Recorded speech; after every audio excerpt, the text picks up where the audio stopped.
Chapter 3. Egypt, the Rise and Fall of Black Civilization.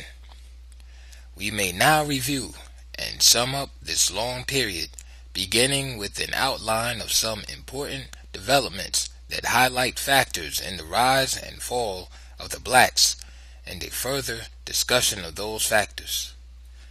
Let us therefore begin at the beginning, where some of the misinterpretations were simply due to ignorance.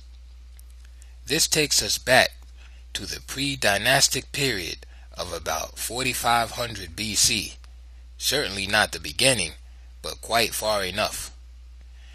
Many writers refer to the kingless periods before centralized states as the rule of nobles, oligarchies, or hierarchies, etc. From the beginning, therefore, the Westerners applied Western concept to quite different African institutions. Later they described the same kind of societies as chiefless, or worse, stateless. They did not understand the African constitutional system of real self-government by the people through their representatives, the Council of Elders. Nor did they seem to understand that the chief elder or chief was also the chief priest, or that the other elders also have religious functions in connection with their respective clans. During the pre-dynastic period under discussion, they were neither oligarchies nor hierarchies, as these terms are understood in the West. In fact, the Western conception of kingship itself was foreign to traditional Africa. What the West called king was in Africa the same senior elder who presided at the Council of Elders had to be elected, and only then if he had the honor of belonging to a family the ancestors of which either founded the state or was the most outstanding in promoting the welfare of the whole people. To such a family, the Africans gave permanent leadership status as long as descendant candidates qualified for it. Westerners called this the royal family. But again, the royal family concept was unknown to traditional Africa, where the chief or king was the chief representative of the people before God and man, and at once the personifications of the people's dignity and the instrument for carrying out their will. Much confusion and trouble developed and still exist all over the continent because Africans generally accepted Western and Asian expressions without accepting their underlying ideas. Hence, an African king who attempted to be an absolute monarch or oriental dictator generally found himself in trouble rather quickly. The Blackout in review. The conversion of names in Egypt was on such a universal scale that its African origin and character were changed as much as it was humanly possible to do. Small political units or states, which Europeans style as chiefdoms in other parts of Africa, become nomarchies in Egypt. Since Asians and some Europeans were heavily concentrated in Lower Egypt, it became relatively easy for them to appropriate exclusively for themselves not only the name Egyptian, but also all achievements by the blacks in Upper Egypt and the rest of the Ethiopian Empire. Holding the seacoast and thus blocking African contact with the rest of the world, these white Egyptians were able to perpetuate the myth so successfully that even today many remarkable achievements by blacks elsewhere over the continent are attributed to Egyptian influence. There is something amusing here too, for when they refer to Egyptian influence on African institutions, they are in fact pointing out black influence on black institutions throughout Africa.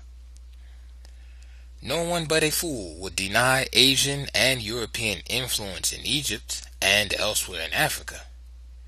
This is a fact that is obvious, but not more obvious than the nature of that influence as it was discussed in part before. It can be singled out and separated from the basic institutions of the blacks as easily as we can separate Islam and Christianity from the traditional African religion. Another pre-dynastic situation to keep in mind concerns government in the two lands. All Asians had their kings in Lower Egypt, and the blacks had their kings in Upper Egypt. The long drawn-out wars between the two races were over the unification and control over the two lands. These struggles apparently had been going on since the Asian incursions began in prehistoric times, and it was not just the control of all Egypt to the first cataract that was involved, but unification and rule of the whole Ethiopian empire from the Mediterranean Sea to the very source of the Nile. This great design and all-consuming objective throughout the history of Africa must be understood if, for example, one is to understand why even black pharaohs of Egypt carried the wars into the heartland of their own race, trying to subdue a rebellious Nubia, Wawat, or Kush. Southern separatist movements and rebellion spread as Asian influence and integration spread in the north. Viewing the outcome from the long perspective of history, Menes' great victory over the Asians, the union of the white and black lands, and the subsequent policy of trying to promote brotherhood through integration, all this turned out to be not a victory for the blacks, but the beginning of their ultimate downfall and almost permanent degradation as a people. It has been pointed out that up to the time of Menes' victory over them, the Asians were rather firmly held behind a borderline along the 29th parallel. Few were allowed in the all-black regions of Upper Egypt. With unification, the situation radically changed in that the gates to the south were now open to the people who already held a fourth of the country. The black masses were therefore apprehensive about the new unification policies, and the general hostility to the Asians checked any immediate and widespread infiltrations southward. But time was on the side of the whites, whose most commendable attributes are tactful persistence when overt aggressive action is for the moment inexpedient, and their careful planning for their future generations with what appears to be more interest in the future welfare of their descendants than they are in the living. In Lower Egypt, they could buy their time and overcome the triumphant blacks in many ways. Asian kings in Lower Egypt, now dethroned, still had a direct power over the blacks through the new brotherhood of integration and amalgamation. The African matrilineal system made the Asian route to the African throne easy when compared with the generally patrilineal system of the whites.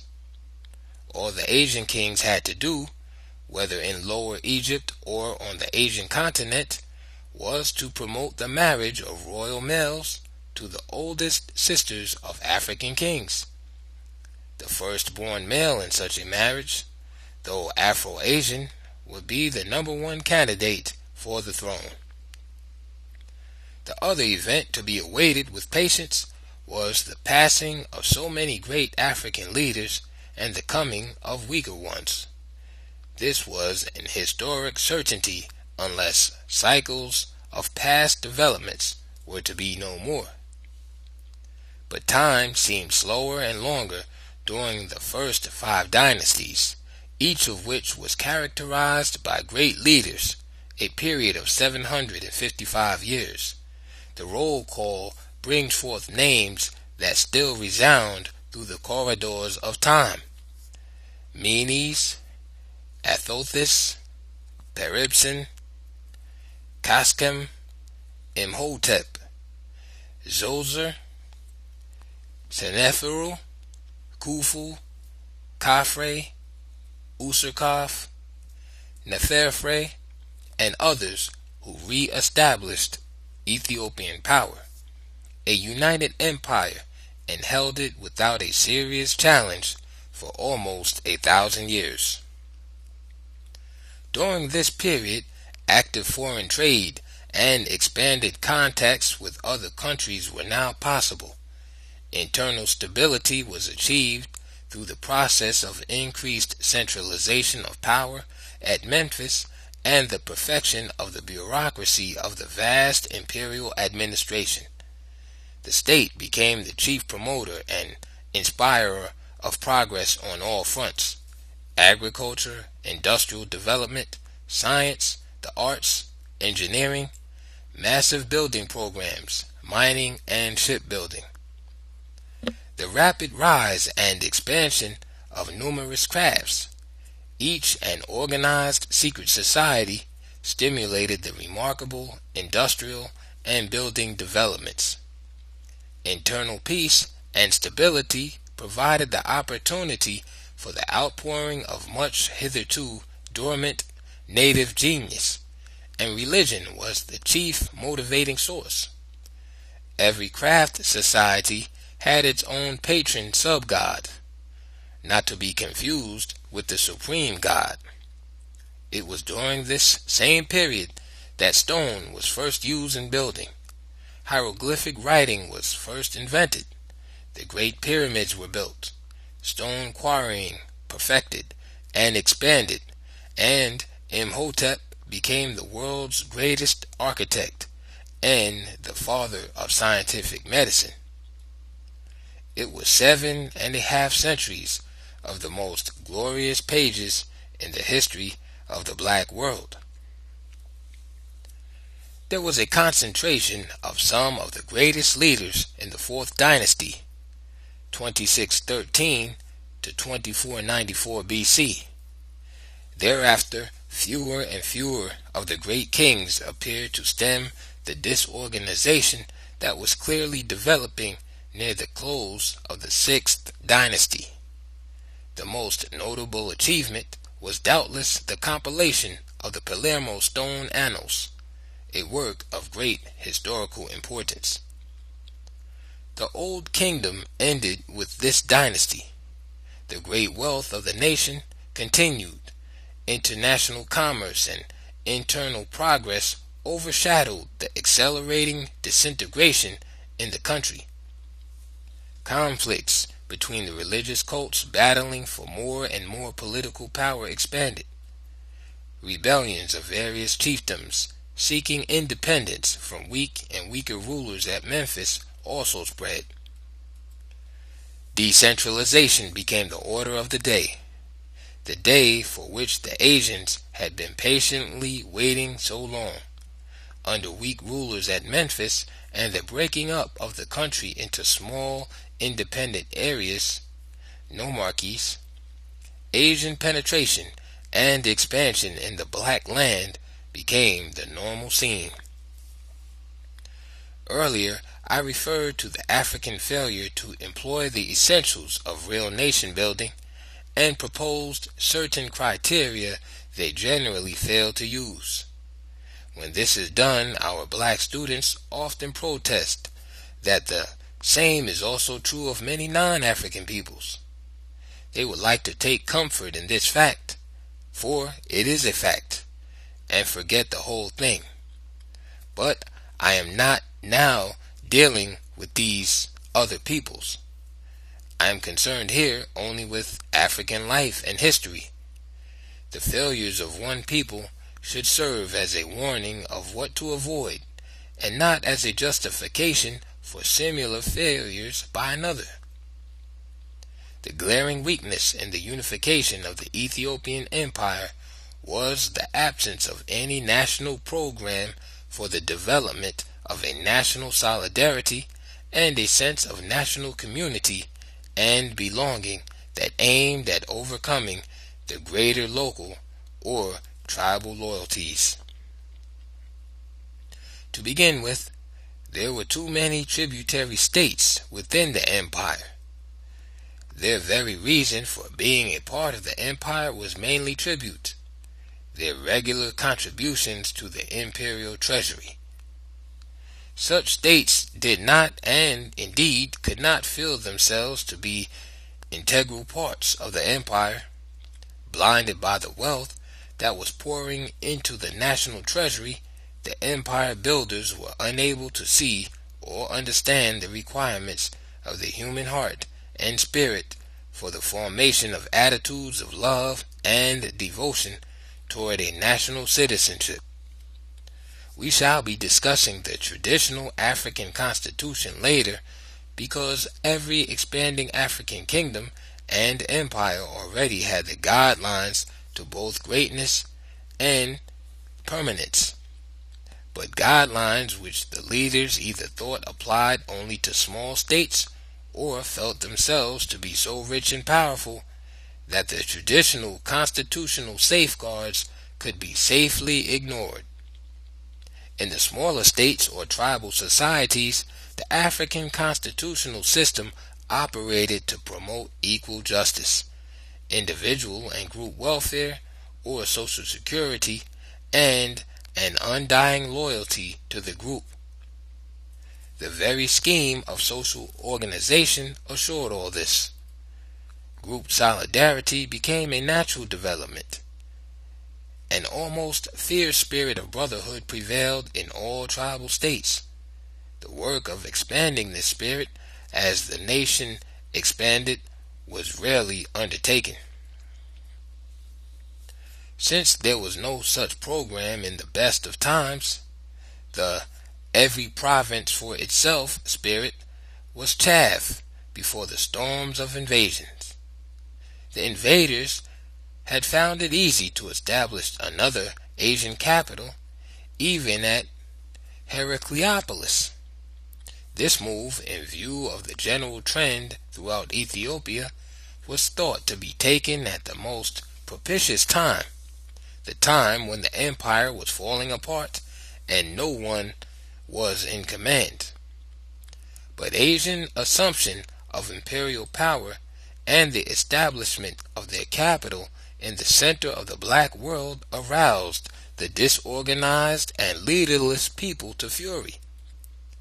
And the Asians apparently had not taken Thebes into account. Thebes, the seat of the blacks' war god and the place from which the mightiest African armies always came. Of course, even with this knowledge, neither the Asians nor anyone else would expect any threat from Thebes in the present state of national chaos. But the blacks had always looked to Thebes in times of crisis, leaders or no leaders. They did so now. Theban leaders emerged, and with them fighting men arose to battle the Asians again. Heracleopolis fell to the blacks, but Asian kings were able to hold Lower Egypt again and re-establish dynasties there under Pt I and his successors. Western historians refer to this period as the First Intermediate Period, 2181 to 2040 BC, and further confuse an already too confused situation by mixing the Asian rulers of Lower Egypt with the African rulers of Upper Egypt, and then listing all the dynasties sequentially, so that from such an arrangement one cannot distinguish the white Asian dynasties, kings or pharaohs from the black. So the 11 Asian kings of Lower Egypt that followed Pt I appear as kings of Egypt. We should pause at the beginning of the Middle Kingdom, 2133 BC, because during the long 1500 years covered by my brief summary, one of the most unusual socio-political phenomena occurred. It has been referred to numerous times before in terms of its development, but now the unexpected has happened. At this point, we have passed 15 centuries of African-Asian amalgamation, at first largely in Lower Egypt, but afterward more and more in Black Upper Egypt. The Afro-Asian offsprings were called the new breed, the distinguishing characteristics of which were devotion to Asians and hatred of Africans. Unless this point is grasped, we may as well drop the study of African history insofar as understanding fully the internal troubles of this race. Firstly, the Afro-Asians, or coloreds, had far outnumbered the Asians in the northern population during the past 1500 years. Secondly, the coloreds had become sensitively aware that they were suspended between two worlds, the black and the white, and that they were not fully accepted in either. Nowhere did their Asian fathers and other white kinsmen regard or accept them as equals, while the blacks had come to hate them as much as they hated the blacks. Thirdly, out of this situation developed a passionate and defiant Egyptian nationalism that restricted the term Egyptian to mulattoes alone. Henceforth, neither Asians nor Africans were to be called Egyptians. Indeed, the new breed began to treat Asians as strangers and no longer welcomed them en masse, even in Lower Egypt. The Afro-Asians had apparently resolved that since they could not belong to either the black or white race, they would be a race by themselves, and in their own right, the Egyptian race. It worked. Asians, if unmixed, were now called Asians, and Africans, if unmixed, were called Africans or Ethiopians. They alone, the new breed, were to be called Egyptians, and the writers of the world followed this classification from Homer's time to this day. I shall use the terms in the same way in all subsequent references. In the earliest period, Egyptian would have meant the blacks. Later on, it would have meant blacks and Afro-Asians. The white Asians were never called Egyptians, even when they ruled all Egypt. Even the present-day rulers of the land are unhappy with the term and much prefer to be called what they are, Arabs. Hence, the change of the official name of the country from Egypt to the United Arab Republic. However, the increasing hostility to the Asians was due to their offspring's resentment over being rejected as equals and having a lower status in the society whenever white Asians were in control. Their hostility to the Africans had been nurtured from birth and remained the same. Yet they never failed to seek alliances with the blacks when it suited their purposes, just as they do today through OAU, or to marry into ruling African families to enhance and perpetuate their rule. The 11th Dynasty was started with stronger black rulers, beginning with Amenhotep and followed by 3 kings of the same name. Their rule was again limited to Upper Egypt, since the Asians had re-established their rule in Lower Egypt. During the period of nationwide turmoil and rebellions, Amenhotep II, after restoring order in Upper Egypt and promoting a rapid economic program, had turned north to repeat Mani's great feat of conquering Lower Egypt again. Ethiopia South. But Ethiopia, below the first cataract, did not return to the reunited imperial fold in the north. As we have seen, the southern kingdoms did not intend to return. Their defections had been going on one after another long before the general disorganization and rebellions during the 6th and 7th dynasties. Hostility to the Asian invasions was always greatest in the southern regions. Many of the people claimed the Asian-held areas as their ancestral home. They wanted Lower Egypt conquered and the Asians driven out. Menes had achieved the great victory, but the integration policies that followed were regarded as a betrayal of the blacks. They had lost faith in the black kings ruling from Memphis, who not only favored integration but promoted it. The steady movement of the whites from the Delta into Upper Egypt itself was proof enough for southern blacks that the Asian aim was nothing less than ultimate control of all Ethiopia.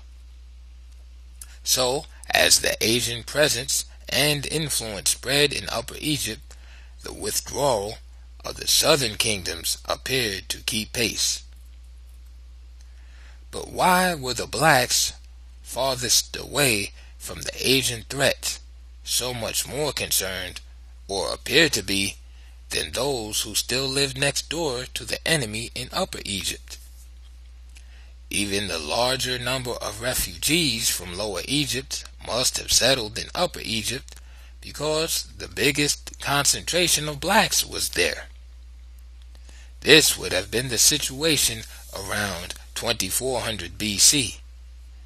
The answer may be that since Napata was regarded as the unchanging capital and center of the black world, and not Norway, Thebes, of glorious memory, any threat to this sacred area, land of the gods, was a threat to the survival of the race itself.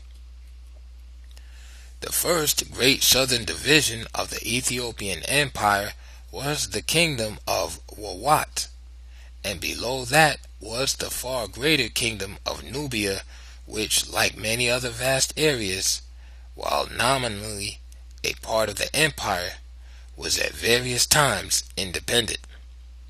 The age-old dream of all the great kings, whether black, white, or mixed, was the consolidation of the northern and southern regions. Hence, the constant wars against Lower Egypt and, now again, Amenhotep's war against Nubia. In both cases, that of the Asians in the far north and the blacks in the far south, economics was the driving force. The hold on the sea coast not only blocked the Africans from world trade, but that fact enabled the Asians and colors to control the domestic economy indirectly as well. The record shows that every time this Asian stranglehold was broken, African foreign trade flourished again and national prosperity began to rise.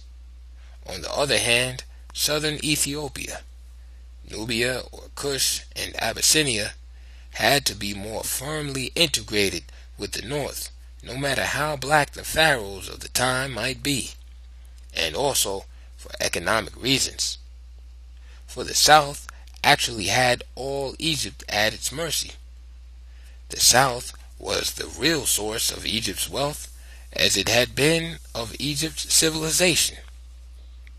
The gold mines were there, and also it was where the vast stone quarrying, copper and tin mining were carried on. Here, most of the papyrus plants from which the blacks invented paper and built the first and finest boats from the same tough leaves. Here in the south was all the ivory and the only source of the then highly prized ostrich feathers, etc.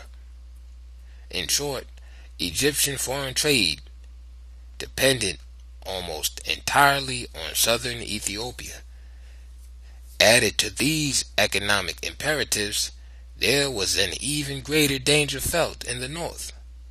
This was the control of the Nile, almost all of which, over 3,000 miles, flowed through southern Ethiopia. Black Upper Egypt, being in the middle, was forced by circumstances to play the leading role in the wars for unification in both directions, and considering the many centuries over which they were intermittently waged, they seemed destined to go on forever. It is noteworthy that all these long drawn-out efforts at unification of an empire under a centralized government were confined to the directly indispensable economic regions which were contiguous to each other. Other members of the empire, even those that had long since stopped paying tribute, were not disturbed. In fact, as I have been indicating, Ethiopian empire was often merely a geographical expression insofar as effective rule over all of its supposed parts was concerned. To keep the picture as clear as possible, we have to keep on remembering that at various periods in ancient times, the land of the blacks meant all Ethiopia. All Ethiopia meant all Africa, and all blacks were Africans or Ethiopians or Thebans, etc. There were numerous independent states in the western land of the blacks, Western Sudan, that may have claimed a membership alliance with the Ethiopian Empire as an expression of pride and nothing more, a symbolic gesture to the great state that was the mother of the race and bore the race's name, Ethiopian. Note: it is well known, of course, that Ethiopian is the Greek rendering of black, or the sunburnt people. End of quote. In any event, the extent of the territory claimed at times for the empire was so vast that even if there had been efforts to consolidate states other than those directly north and south, it would have been impossible in the absence of administrative and communication systems for the task. The war to bring Nubia under control started near the end of the 11th Dynasty, went on for over 400 years, ending in defeat for southern blacks in the next dynasty, 1991 to 1786 BC.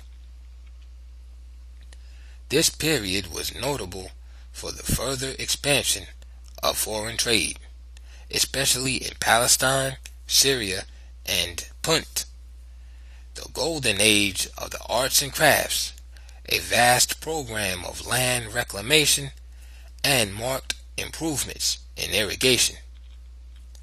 By repetition, one of the greatest of the great issues stands out. With each and every mass invasion of the whites, the physical characteristics of the Egyptian people changed more and more, became more and more Caucasoid as more and more blacks tended to move southward. When the white dynasties continued for several centuries, as in the case of the children of Israel, Semitic Caucanization was accelerated on an ever-widening scale. One of the significant ethnic changes was that the only people then recognized as Egyptians, the Afro-Asians, became more and more Asian white, both in color, language, and culture. Upper Egypt was becoming less and less Black Egypt. Thebes, under white rule, was becoming a museum center for European and Asian collectors. So by the time Herodotus and other Greek historians arrived, Ethiopia as an empire extended only up to the first cataract. The third period of great rulers. But that time was still far away when Kamose, the last Theban king in the 17th Dynasty, 1645 to 1567, opened a full-scale war of liberation against the Hebrews, and the greatest of the dynasties since the fourth had now arrived. This was the remarkable 18th Dynasty, with the line of kings and queens who became immortal. Ahmose I, Nefertari, Amenhotep II, Thutmose I, Thutmose II, Queen Hatshepsut the Great, Amenhotep III, Akhenaton the Great Reformer, and Tutankhamun. It was called the New Empire, and so it was in fact. The Hyksos rule was broken, and they were expelled. This, however, could only apply to the rulers and their immediate followers. The Hyksos masses were scattered over the country and permanently settled as Egyptians. They had become integrated into Egyptian society, were contributing to its development on all fronts, and so were not disturbed when their leaders were expelled.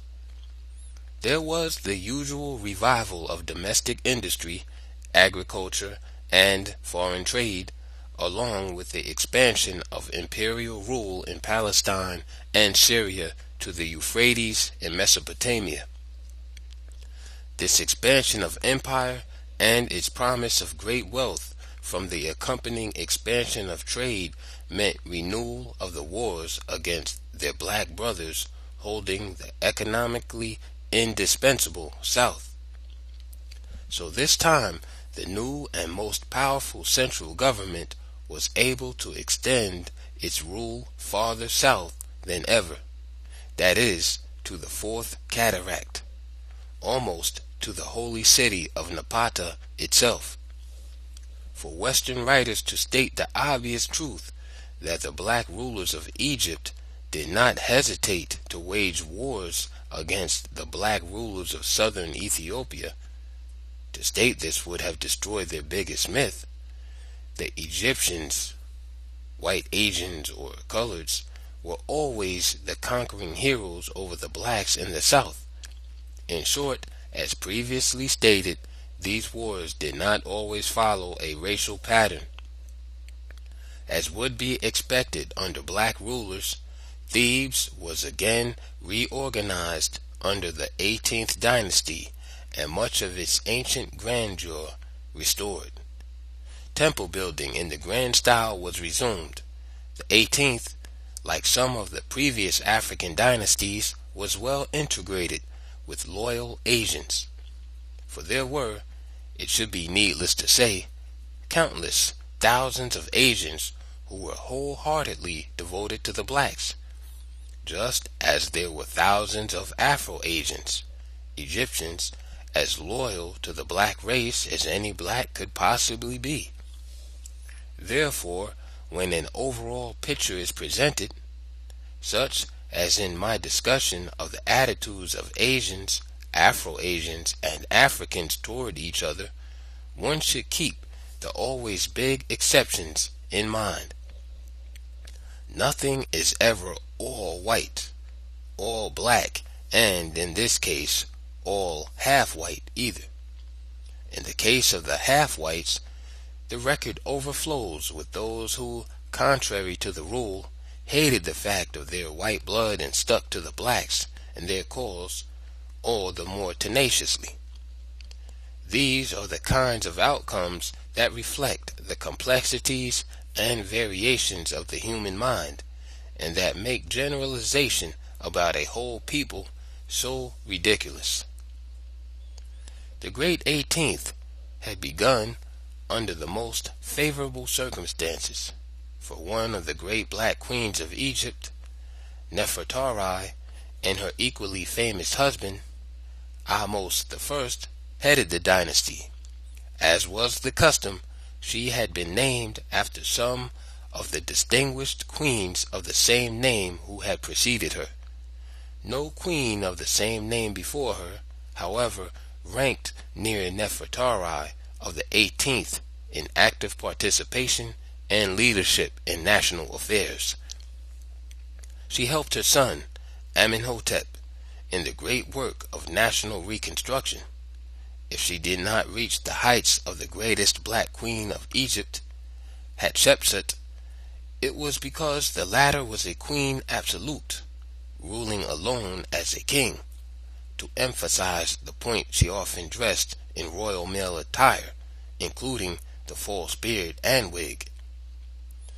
But the comparison is hardly fair, because each was great in her field of work, and that work was largely predetermined, and the role to be played by each was clear. And that was why, in the end, both Nefertari and Amenhotep I were deified as the founders of one of the world's greatest line of rulers, and some of the finest monuments were erected to their memory. Had the people forgotten Ahmose, her husband, who was the true founder? Queen Hatshepsut, daughter of Thutmose I, was indeed a, quote, man in many of her aggressive and unyielding characteristics as a ruler. As regent for Thutmose III, she tended to be an absolute ruler, and by expertly relying on her feminine charms, she was able to have her own way without a real check by the council, something few African kings could do successfully. But it was not all due to, quote, feminine charms, and perhaps not at all. For Hatshepsut was, in fact, one of the most brilliant minds that ever ascended the throne of a nation. Her reign was in two parts, one as regent and the other as reigning queen in her own right. There was actually no difference, for Thutmose III was too young to count. Even before becoming legal ruler, therefore, she was actively pushing the things dearest to the hearts of all great African leaders: the expansion of foreign trade, international diplomatic relations, perfection of national defenses, vast public building programs, securing the South and the North through either peace or war, and one of her, quote, pet projects, building a great navy for both commerce and war. Her success on most of these fronts made her one of the giants of the race. Meanwhile, the next Thutmose was waiting with increasing impatience and frustration to succeed a woman who, to him at least, seemed destined to live forever. The fact that his wife was the queen's daughter did not affect the really morbid hatred of his royal mother-in-law, unless it was to increase it. Consequently, when he finally became King Thutmose III at last, he himself did what Asians and Europeans were to do on a scale so grand that the history of ancient Egypt as essentially black history was almost completely obliterated. He undertook to erase her name from all the monuments and temples she had built, destroy all documents bearing her name, smash all sculptured likenesses, paintings, and, indeed, anything that might indicate that Hatshepsut ever lived.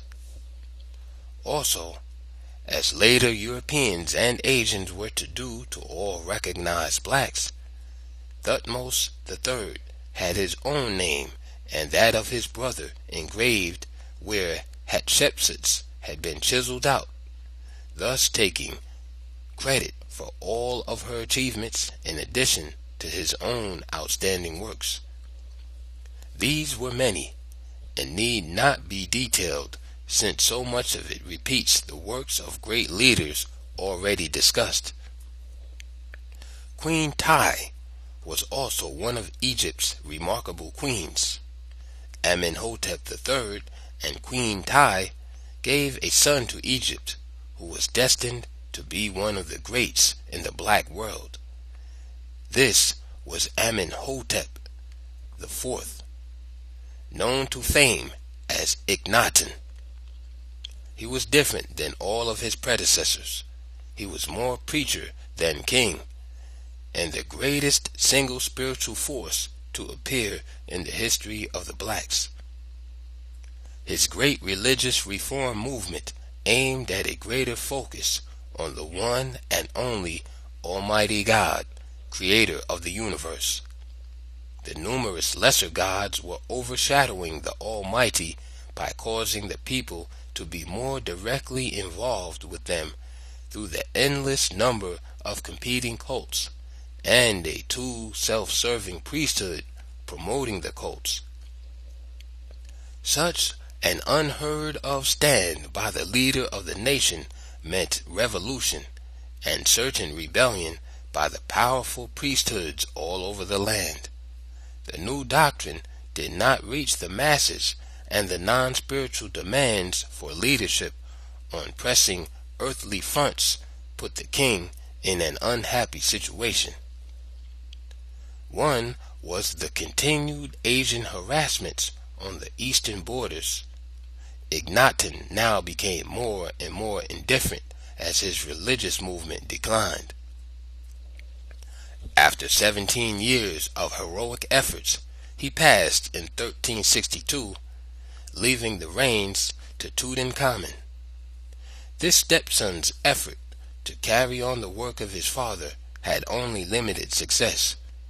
The old-time religion still prevailed. Akhenaten's impact on the nation, however, was everlasting. His proposed reforms had more to do with a shift in emphasis than in faith, but even this seems to have been regarded as a direct threat to the powerful priesthood that, no matter how much divided into numerous cults, could unite in a common cause.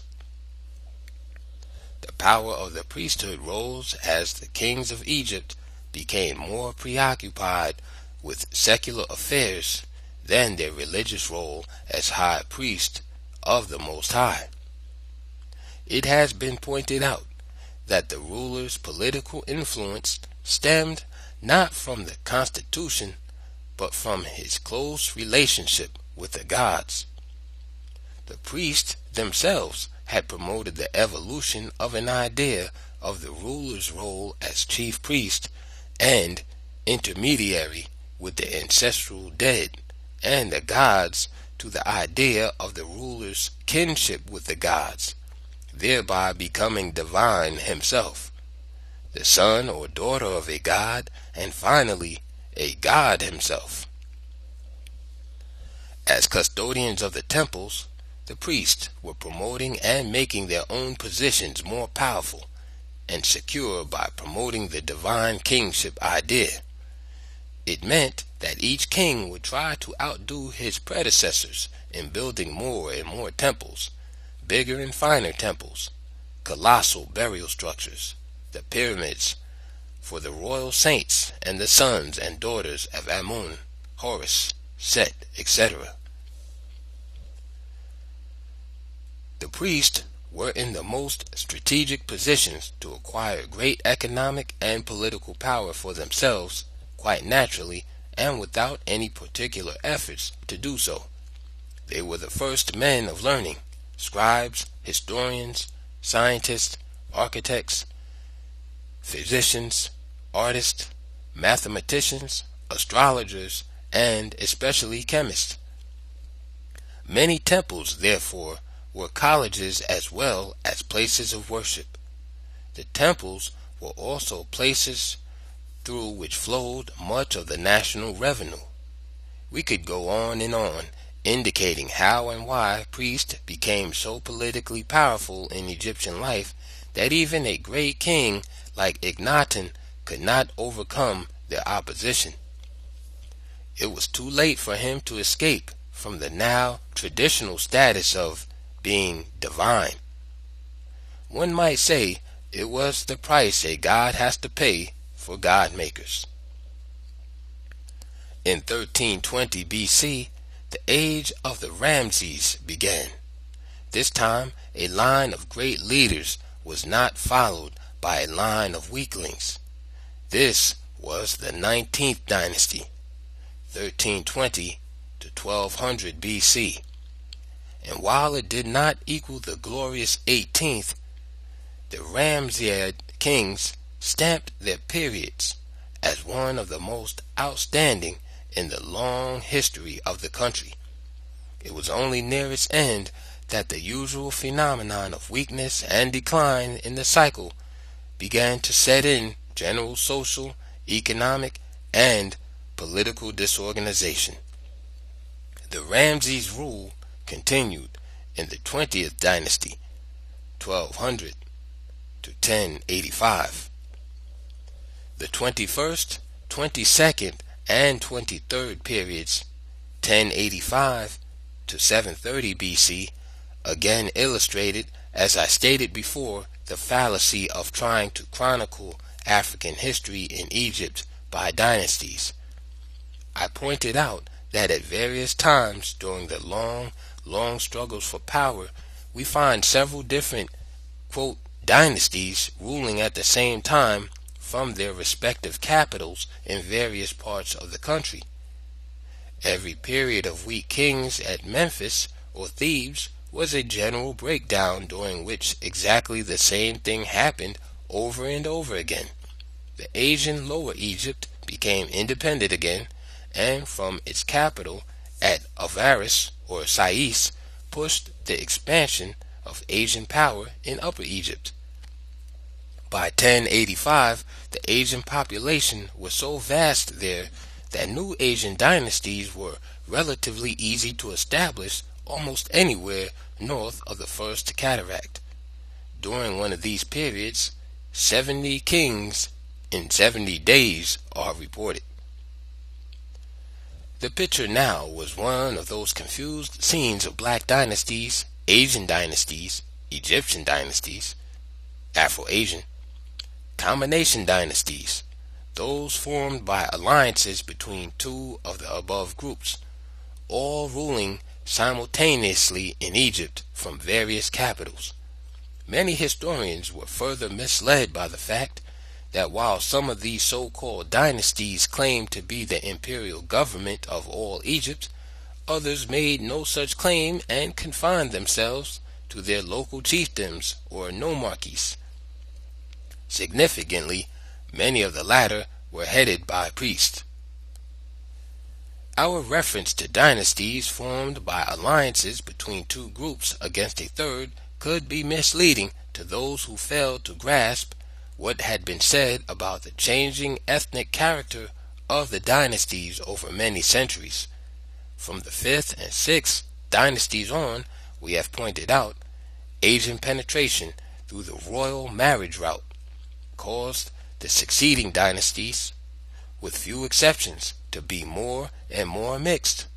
Often they were only predominantly black, less than half black, or predominantly Asian or Egyptian, Afro-Asian. The founders of the 18th dynasty, like many similar instances, illustrate the reality of the process. For it is well known that the famous queen Nefertari was, quote, all black, while her equally great husband, Ahmose I, was mulatto, Egyptian. So that the 18th, like the great 19th dynasty of the Ramses, was predominantly black, not all black. On the other hand, the long periods of all white Asian and European dynasties were emphasized and had to be emphasized to set the record straight. There were also, for still another example, quote, Libyan dynasties, indicated by the Libyan names of the rulers. But who now were the Libyans? They were, first of all, Western Ethiopians, then heavily Berber, Mongolian, Arab, a sprinkling of Hebrews and other Asiatic peoples, and then, of course, the resulting Afro-Asians. The ethnic composition of Libya was about the same as that of early Egypt, with the exception that there were fewer Europeans and more Mongolians.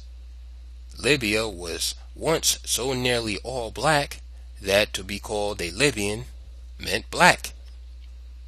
So the Libyan dynasties during this period could have been predominantly white, black, Afro-Asian, or a combination of all three, depending upon what faction was in the ascendancy at the time. It is also worth noting that not only the whites of Lower Egypt took advantage of every breakdown in the center, Upper Egypt, and declared its independence and tried to extend its rule over the whole land, southern Ethiopia tried to do exactly the same thing. The truth is that the millenniums of contest over Egypt were never really over unification per se, but who should rule the land after unification was completed, the whites of the Delta or the blacks of southern Ethiopia, particularly those south of the first cataract. Indeed, as the Asianization of Upper Egypt increased, migrations of the blacks southward increased, hostility toward the north increased, and the resolve of the blacks to attempt to reconquer all of their land all the way to the Mediterranean was renewed once more. The southern region, therefore, generally became independent as soon as Lower Egypt became independent. It began to threaten Upper Egypt at the same time the Asian threat was spreading. The southern Ethiopians were even more bitter because they had to fight the quote integrationist blacks of Egypt just as hard as they had to fight the whites from Lower Egypt and Libya. The South was no more prepared to accept the Afro-Asians as rulers than it was to accept all white rule. If anything, they trusted the mixed breeds less because of their ability to play either white or black roles as it suited their purposes. This may also be the reasons so many blacks opposed large-scale amalgamation. It appeared as one of the white man's most effective weapons for the domination of the race, while at the same time slowly removing it from the face of the earth. As proof, the Ethiopians could ask, from whence came our worst enemies? The Egyptians? Are they not half Ethiopian? And do they not now scorn the very Ethiopian name itself, proclaiming themselves to be white? The Ethiopians therefore followed all developments to the north, northeast, and west with closest attention. The activities of the probably Libyan king of the 22nd Dynasty, Sheshonq I, did not escape their notice and appraisal. From his capital at Bubastis in Lower Egypt, he pushed affairs on a number of fronts, including the usual strategy of marriage alliances with black ruling families, always with white males. These, after worming their way to power through the African inheritance through female line system, matrilineal, could then change it to the Asian and Western patrilineal system. This invidious scheme for achieving power over the blacks through the blacks did not escape those on the alert. So the move of Sheshonq I in negotiating a marriage with the daughter of a king thereby gaining legitimate control of Thebes. This well-known pattern of expanding Caucasian power, though well-known, never failed to create another stir in the still all-black areas. To make matters worse, from the viewpoint of the blacks, Shoshank had another son made high priest of the African god Amun. The significance of this should be obvious. The whites were systematically preempting the whole of Egypt, even adopting as their own black institutions they could not easily destroy. And they were wise enough to see that to control Africans, they would have to gain control of the African religion. So now, as the whites became priests and worshippers of the supreme god and lesser gods of the blacks in Egypt, the success of erasing every vestige of early African civilization was moving toward the absolute. As the white priesthoods became stronger and more widespread, they were not only able to secure control of Thebes, the most powerful stronghold of the blacks in Egypt, but of equal importance, they were then in a position to gain followers in the rebelling nomarchies and persuade dissident chiefs to acknowledge the overlordship of Asian kings in various parts of the country. In short, they took over Africa's gods as their own, as a means of taking over Africa as their own. There was nothing sudden or new about all this. The process was as long and leisurely as Egyptian history itself, gaining rapid momentum only during the often repeated decades of internal strife. Lower Egypt was always the area from which internal strife in black Upper Egypt was planned and promoted.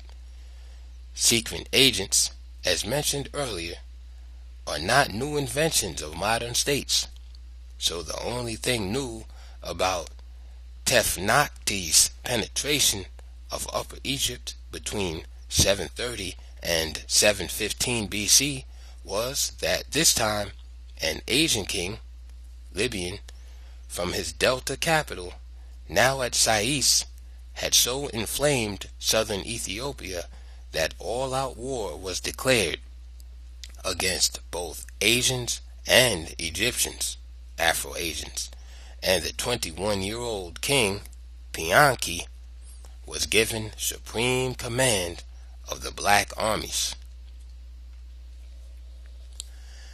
Ethiopia recaptures Egypt. In view of the extent of the expansion of Asian power in Upper Egypt, the Ethiopians' age-old dream of recovering their northern homelands now seemed to be, in very truth, an impossible dream. In 715 BC, the strong situation of the Asians was such that the idea of the blacks repeating Meni's feat of 23 centuries before, that of once again expanding the Ethiopian empire northward to the Mediterranean, now seemed fantastic. Both Asian kings, Tefnakti and Bokoria, were themselves great leaders and field commanders, and of all things they had already taken Thebes and practically had all Egypt under Asian control. Some writers put it the other way and say that they had control of the Thebaid, another name for Upper Egypt. The great city of Heracleopolis alone held until the arrival of Ethiopian forces. The immediate objective of Pianki and the Ethiopian generals was the recapture of Thebes, supported by his naval forces moving down the Nile and the thousands of black fighters who flocked to his standard as he moved northward through Upper Egypt. Pianki's armies drove the Asians out of Thebes, re-established it as the capital city of the north, put Tefnakti and his court to flight, and, apparently using tactics of menace, pressed on to capture the once all-black capital city of Memphis.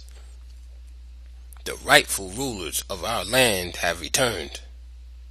The oppressed blacks cried as they flocked to his standard. Pianki returned to the capital city of Napata in the heartland before Lower Egypt was brought under control again. The task of reuniting the country under Ethiopian rule was left for his great successor, Shabaka. Shabaka firmly established the 25th Dynasty, the only one Western writers generally recognize as black. This dynasty, however, should be of special significance for the black world, not because it was African from the beginning, but because the end of this period, 730 to 656 BC, marked the end of all-out efforts by the blacks to retake Egypt. The African victory over the Asians did not lessen the danger from them, for they always had the advantage of striking either from within or from Asia itself. Now the new threat came from Asia. Assyria was fighting its way toward Egypt. The pathways had been made easy because the previous Egyptian conquests of Palestine and Syria had made these countries bastions of defense as long as they were properly governed. The later Egypt had been unable to do this. So Palestine and Syria, like Egypt itself, had become weak from internal disorganization. At first, the Assyrian advance seemed to be concerned only with Syria and Palestine, not Egypt. Uneasiness spread as the Assyrian hosts approached the borders of Egypt. However, Shabaka first followed the pattern of modern diplomacy by loudly professing one thing while actively doing the very opposite. In this case, Shabaka, while actively cultivating the friendship of the Assyrian king Sargon II, was just as active in supporting the armies of the Syrians and Palestinians. Modern, I say, because it was exactly the same kind of commitment and special interest policy that the United States maintains in East Asia and other places around the world. In 671 BC, Esarhaddon led his Assyrian forces to victory near the Egyptian border and moved on to capture the city of Memphis. Memphis, just retaken from one army of Asians, only to be lost to another. Esarhaddon seemed to have thought that he had conquered Egypt when he took the ancient capital. He retired after appointing local princes to collect the usual tribute. Shabaka's nephew, Taharka, promptly marched up from the south again and massacred all of the Assyrian garrisons. Esarhaddon died leading a second expedition of vengeance in 669 BC. His son, Ashurbanipal, assumed the leadership, invaded Egypt, and put Taharka to flight. The Egyptian governors were reinstated under a governor-general named Necho, also Egyptian. As was to be expected, the blacks of Upper Egypt remained loyal to the African line. They shouted loud enough for posterity to hear that the blacks were the, quote, rightful rulers of Egypt. Taharka was succeeded by his nephew, Tanatuman. He renewed the war against the Assyrians and the Egyptians, the latter preferring, as usual, to support the Asians against native Africans. Tanatuman recaptured Memphis again. During which battle the Egyptian Governor-General Necho was slain. This put the Africans in a dominant position in northern Egypt once again. But in 661 BC, the outraged Ashurbanipal drove the African armed forces out of northern Egypt, pursued them up the Nile, and burned the ancient city of Thebes, the stronghold of black power from times immemorial. The Africans, eventually barred from further rule in Egypt, continued Pianki's line, first from the capital at Napata and then at Meroe, where they promoted a broad reconstruction program. There the remarkable 25th Dynasty ended in 656 BC. The line of kings from Pianki to Tanatuaman were all buried in the great pyramids they and their ancestors had built at Napata. Let us follow the blacks from Egypt there.